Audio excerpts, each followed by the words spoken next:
Il y a plusieurs semaines, différents observateurs des mouvances activistes nous ont alertés au sujet d'un nom qui revenait très régulièrement à leurs oreilles. Et dans ce scénario, qui est Georges Caplan ? Alors Georges Caplan, c'est on pourrait dire une comédie d'espionnage sur la place de la fiction dans le monde d'aujourd'hui. On pourrait dire sur les enjeux politiques des mythes, des récits et des histoires. C'est une aventure à l'intérieur d'une identité. Et justement, qu'est-ce que c'est qu'une identité ? Qu'est-ce que c'est qu'un nom ? Qu'est-ce que ça veut dire ? C'est une contre-fiction. C'est un canular. C'est une opération.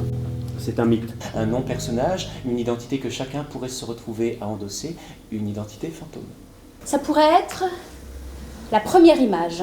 Et donc la pièce met en scène 3 groupes d'individus qui sont joués par le même groupe d'acteurs. Et chacun de ces 3 groupes a affaire à un certain Georges Caplan, dont on va se rendre compte qu'il est peut-être le même individu, mais peut-être qu'il désigne aussi des choses différentes en fonction des groupes. Georges Caplan est une âme. Ah, je n'y avais pas pensé, On n'a jamais parlé de ça, on n'a jamais parlé d'une arme, on n'a jamais dit que Georges Caplan pouvait être autre chose qu'une personne. Mais qui t'a dit de voter contre ?